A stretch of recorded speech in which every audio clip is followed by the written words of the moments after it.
Okay, everybody, welcome to the Chokehold Chat. I'm getting a little production value here, huh? Not completely ready yet, but we're doing better. So, UFC 322, it's obviously what we're going to go over. We'll go from the bottom to the top. The first fight that I want to talk about that's interesting to me would be Erin Blanchfield versus Tracy Cortez. Obviously, Erin is going to have the advantage in the grappling, and she needs to take it to the ground to have success. Tracy Cortez is pretty good everywhere, but I would be surprised if she could. Well, actually, I wouldn't be surprised, because if she can edge out a decision victory here, that's kind of it's kind of how these women's fight go. I think that they're probably a lot closer in skill level than I had originally thought. I had thought that Erin Blanchfield was real good, that she was kind of championship caliber. I still think that she can get there, given how shallow these divisions kind of are, but she really needs to do some work on wrestling in her hands, because her jiu-jitsu is elite, but it's just how is she going to get there, you know? We got the next fight, Kopylov versus RoboCop. RoboCop's great. Looks like the Brazilian Barack Obama, carved out of stone. Looks like a freaking bodybuilder, like the boy Arnold back there. But yeah, this one's gonna be great. This is probably gonna be a kickboxing match. Gregory or RoboCop is a jiu-jitsu guy, but he never uses it. He likes to stand and bang, and Kopylov likes to stand and bang. Kopylov more known for his kicks, but he's got some crisp boxing too. This one's kind of a 50-50 fight. I would lean more towards RoboCop, but it might just be bias. Let's go a little further up. Bo Nickel versus Rodolfo. We'll see what happens, right? Rodolfo's kind of more of a top player when it comes to jiu-jitsu, right? He's a multiple-time jiu-jitsu champion. Bo Nickel obviously wrestled for Penn State, obviously has very good wrestling, but if he can kind of keep the fight safe, maybe in like a half guard situation or like a closed guard situation, I don't really see Rodolfo being able to climb his legs up. That being said, he definitely could submit him with an arm bar or something like that. But I think Bo's path to victory is probably some ground and pound here. A decision victory. That being said, though, man, definitely Rodolfo was on the sauce at some point, because that guy is juicy. So we'll see, because Bo Nickel says that he can't get any less or lower than 185, but to me he just looks small. I don't know. But we still have to see a lot from him. We don't really know where he's at. He's 7-1. He's had 8 fights, right? So we still gotta see what's going on. He's the favorite, and I'd probably say that that's probably deserved. Next fight on the card, Beneil Dariush versus BSD. I thought BSD was cooked. I said it on this channel. I feel dumb for even saying it now, because he looked good in his last fight. He exposed Ruffy. Exposed Ruffy with the wrestling, though, and the jiu-jitsu. Beneil Dariush is very good on the ground. And I would say probably out of the two of them, Beneil has the crisper striking. I would favor Beneil in this fight, but I think it's going to be a real good one for as long as it lasts.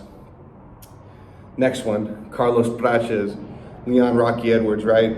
Is Leon the guy that we know he is? Is he still that guy, or is he on the downswing? It's kind of that type of fight.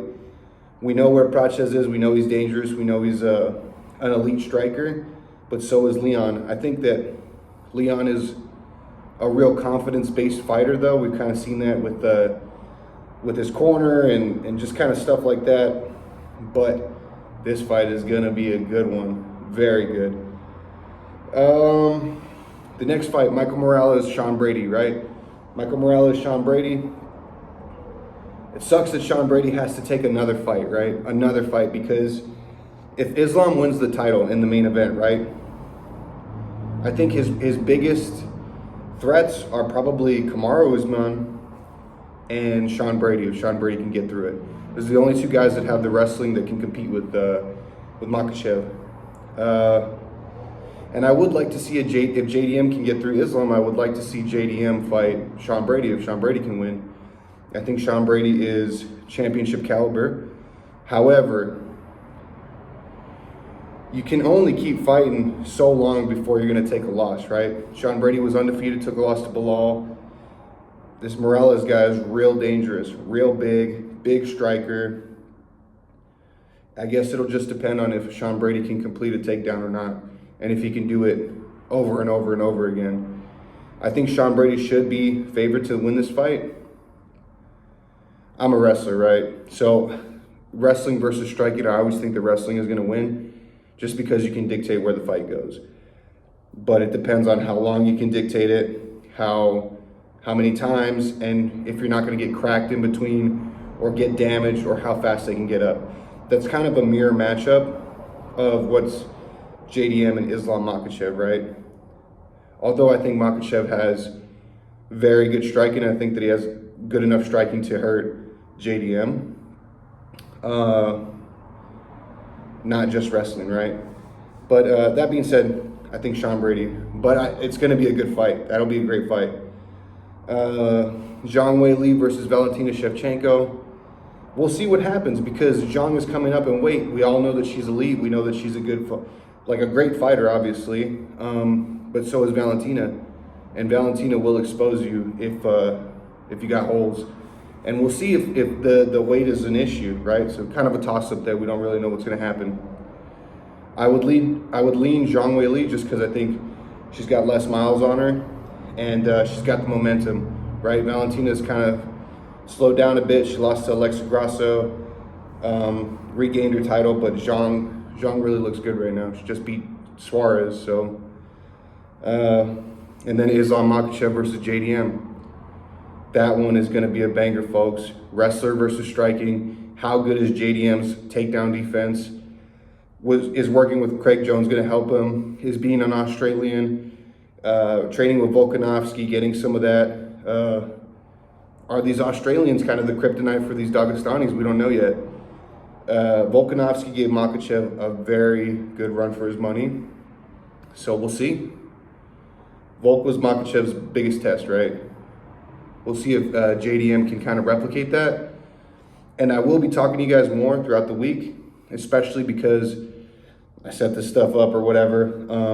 But I like to, on these numbered events, these real good cards, I like to see how they look after weigh-ins. And I like to see how kind of the week plays out and stuff, but you will be hearing from me. Let me know what you guys think. Like, comment, subscribe, all that stuff. Let me know what you think about the new setup. Let me know. And that's it.